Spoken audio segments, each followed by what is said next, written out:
오늘 주신 말씀은 시편 119편 169절에서 176절 말씀입니다. 시편 119편 169절에서 176절 말씀 받들어 읽겠습니다. 여호와여, 나의 부르짖음이 주의 앞에 이르게 하시고 주의 말씀대로 나를 깨닫게 하소서. 나의 간구가 주의 앞에 이르게 하시고 주의 말씀대로 나를 건지소서.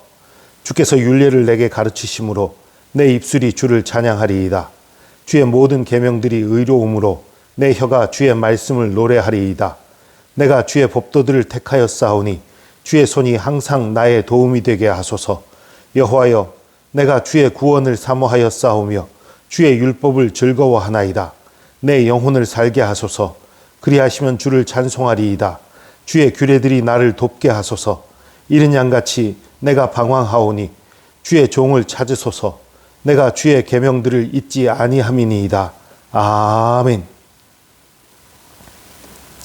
오늘 시편 119편의 마지막 혹은 119편의 마무리라고 볼 수 있는 부분이지요. 여호와여, 나의 부르짖음이 주의 앞에 이르게 하시고 주의 말씀대로 나를 깨닫게 하소서. 지금까지 부르짖은 모든 내용, 시편 119편 1절에서 168절까지의 그 모든 내용, 이게 다 주님께 상달되기 원합니다. 이 나의 기도가 다 상달되기 원합니다. 그런 얘기지요. 그리고 주의 말씀대로 나를 깨닫게 하소서. 나를 가르쳐 달라는 거예요.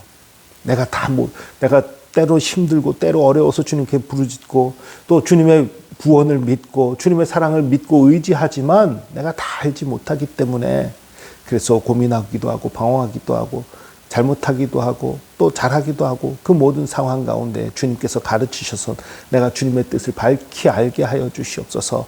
밝히 주님을 따라가게 하여 주시옵소서. 그런 거지요. 나의 간구가 주의 앞에 이르게 하시고 주의 말씀대로 나를 건지소서.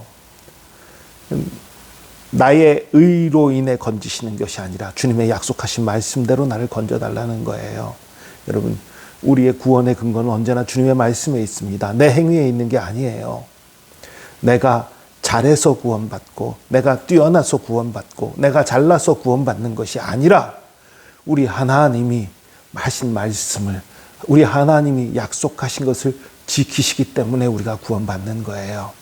예수 그리스도께서 우리 대신 십자가를 지셨고 예수 그리스도께서 우리의 모든 죄를 대신 지고 죽으셨기 때문에 예수 그리스도를 믿고 자신의 죄를 회개하고 예수 그리스도를 나의 주 나의 하나님으로 고백하는 자에게 구원을 베푸시겠다는 하나님의 약속 때문에 우리가 구원받는 거예요.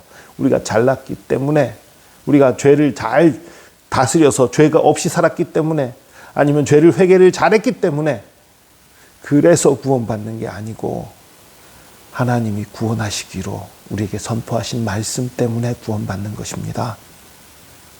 주께서 율례를 내게 가르치심으로 내 입술이 주를 찬양하리이다. 주께서 내게 주의 말씀을 깨닫게 하시고 주의 말씀을 순종할 수 있도록 도우시니까 내가 주님을 찬양합니다. 그런 말이고요. 주의 모든 계명들이 의로움으로 내 혀가 주의 말씀을 노래하리이다. 주의 모든 계명이 의롭다는 거는요, 여러분, 주의 모든 계명이 나를 살린다는 말과 동일한 말이에요. 예수 그리스도만이 하나님의 의예요. 의롭다 하면 많은 사람들이 잘한다, 뭔가 착하다, 뭔가 많은 사람을 잘 돕는다, 이런 것들을 연상해요. 그런데 하나님 앞에서 의롭다는 것은 무엇입니까? 한자어에 제가 한번 말씀드린 적 있죠. 그 뜻이 잘 나타나 있어요. 한자어에 그 의로울 의는 양과 나 아자가 합쳐진 거예요. 내가 양이 되는 게 의라는 거예요. 내가 제물이 되는 거지요. 내가 제물이 돼서 구원을 이루는 거지요. 예수님이 우리 대신 십자가에 죽으심으로, 양이 되심으로 구원을 이루셨지요. 그러니까 예수님이 양이 되신 것, 속죄의 제물이 되신 것은 살리는 일을 한 거지요. 그렇기 때문에 의라는 것은 살리는 거예요. 하나님의 계명, 주의 모든 계명이 의롭다는 것은 모든 계명이 우리를 살리는 일을 한다는 거예요. 옳은 일이라는 개념이 있지만 옳은 일을 넘어서 살리는 일인 거예요. 주의 모든 계명의 의로움으로 내 혀가 주의 말씀을 노래하리이다. 나를 살리시니 노래할 수밖에 없지요. 내가 주의 법도들을 택하였사오니 주의 손이 항상 나의 도움이 되게 하소서. 내가 항상 주님의 법을 택하겠다라는 말이에요. 세상과 하나님의 법과의 사이에서 항상 주님의 말씀을 택하겠다는 다짐입니다. 그러니 항상 도와주시옵소서. 주님의 법을 내가 택할 때 주님의 도움이 필요해요. 왜냐하면 세상의 법은 주님의 법을 따르는 자들을 공격하고 우리를 넘어뜨리려고 하잖아요. 우리 힘으로는 하나님 말씀을 제대로 지킬 능력이 없지요. 그러니 주님의 도우심이 필요한 것입니다. 여호와여, 내가 주의 구원을 사모하여 싸우며 주의 율법을 즐거워하였나이다. 내가 주님의 구원을 간절히 바라고 또 주의 말씀을 그래서 정말 사모합니다. 이게 같이 가야 되는데 따로 가는 사람들이 있어요. 하나님의 구원은 간절히 사모하는데 하나님의 말씀은 사모하지 않는, 하나님 살려주세요 하면서도 하나님의 말씀대로 살려고 하지 않는 이런 어리석은 사람들이 참 많아요. 그런데 이 시편의 저자는 그것을 분명히 아는 거예요. 하나님의 구원을 사모하고 그러면서 하나님의 말씀을 사모하는 거지요. 내 영혼을 살게 하소서. 그리하시면 주를 찬송하리이다. 주의 규례들이 나를 돕게 하소서. 내 영혼을 살게 하소서. 그리하시면 주를 찬송하리이다. 살려주시면 찬송하겠습니다. 그게 아니에요. 내가 찬송할 수 있도록 살려주세요예요. 그런 의미예요.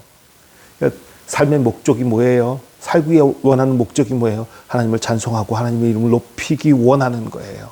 하나님을 높이고 하나님을 찬송하기 위해 살고 싶은 거예요. 주의 규례들이 나를 돕게 하소서. 이거 참 재미있는 표현이에요. 그리고 이거 해석의 여지가 너무너무 많은 표현이에요. 주의 규례들이 나를 돕게 하소서.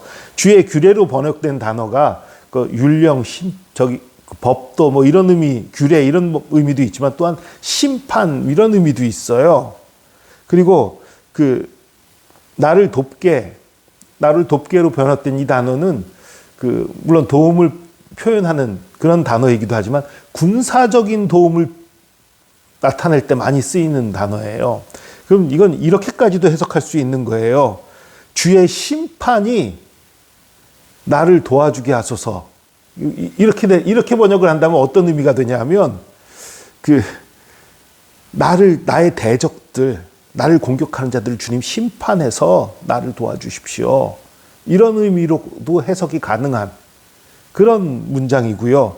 또 주의 규례들이, 주님의 약속한 그 법들이 나의 도움이 되게 하여 주시옵소서. 이건 내가 주님의 말씀을 잘 따르겠다는 거죠. 내가 주님의 말씀을 따를 때 그 말씀들이 내게 힘이 될 수 있도록 해달라는 그런 의미가 될 수도 있는 거예요. 이른 양같이 내가 방황하오니 주의 종을 찾으소서. 내가 주의 계명들을 잊지 아니함이니이다. 이것도 표현이 참 놀라워요. 이른 양같이 내가 방황하고 있다.